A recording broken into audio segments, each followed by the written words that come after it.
Alright, this is Rick Thomas from Obsolete Video Services. Good morning, guys. Alright, this is the after the repair. I just did a video on the Sony Av-5000A about changing the audio control head and the brushes. Alright, well, looks like we got the video back up, and of course this is playing very, very well. Like I said, guys, you cannot play NTSC tapes on this machine. This is a pilot tone color machine, so as you can see in both positions, black and white or color, it's just going to be in black and white.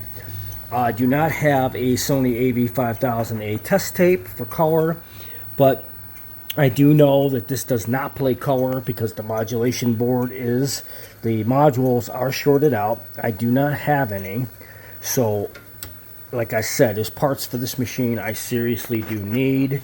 So any parts machine would be great. Any other machine like this would be great because I can combine the two or build the two into a perfectly good working one. It's a very hard machine to work on. There's no parts for this machine, and like I said, guys, there's a lot of issues with this machine because when it comes to color, this was a poor design. And they would short out all the time. I've had literally a couple hundred of these over the past 40 years. I mean, I've had an awful lot of these machines over the years, and they're always that they don't play color, they're shorted out, they don't play at all, or they just are complete pieces of shit. And I've had a lot of these. But as you can see, we got this one, at least we got this one up and playing now. It does play video, so we did change out the video head on this. We put a brand new replacement brushes on it. We changed out the audio control head. So that's working now. Let's see if we got audio. For those of you who are at home getting ready to watch this, and it's a sight to see, and it's only been seen twice before. We got audio, we got control, we got tracking. So that fixes that problem. These things never track. I mean, the tracking on these machines, even if they do work, which is rarely, the tracking is all over the place. And that's mainly because of the audio control head. That's one of the biggest problems, is because the crappy control head that's on these things is the big issue about these EIJ machines. When you get the ones that got these little brass audio control, the control is on the bottom, the audio is on the top. What happens is they wear out and they start shorting out against the brass part of it, basically grounding out, and it causes the machine to go frickin' bananas. And so we ended up changing it with the upgraded professional head that they realized their mistake, and then they ended up making it correctly. And this is off of a different machine out of my parts bin, so changed that out, and voila, we now have audio control back. So this machine now plays video. It did not play video, guys, at all. I mean, it did not play. So that was the main reason of taking a few minutes today to change out the brushes and the audio control head, which was my hunch. Usually does the trick when he doesn't have video coming out of the unit. So sure enough, we fixed the tracking and we fixed the brushes on the video head to actually get video to produce a picture now. Now we got a picture. It does not play in color. As you can see, you can switch this switch in both positions. You still get it in black and white.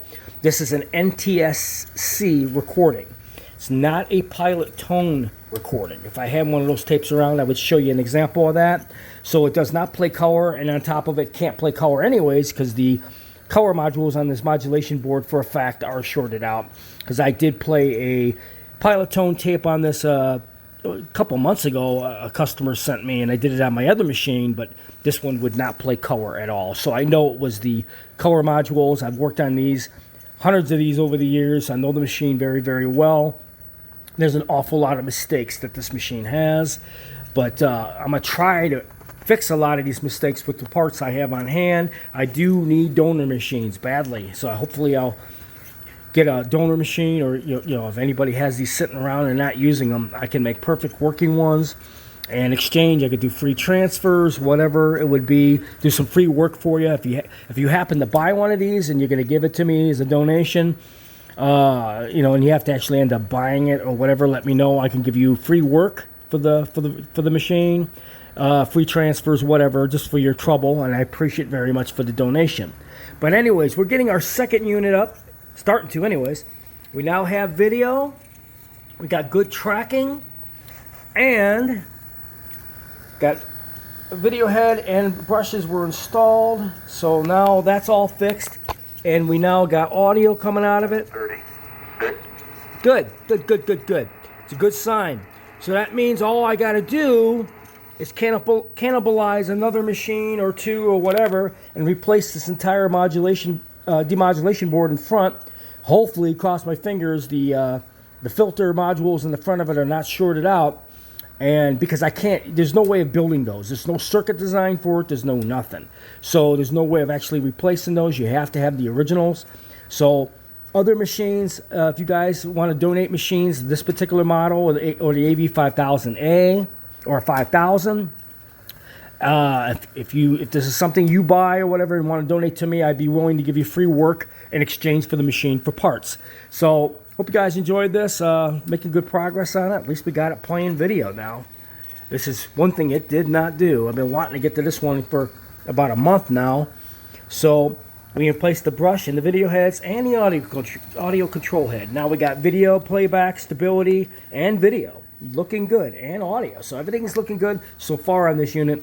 Just have to do some more board swap outs and stuff like that. So hope you enjoy it.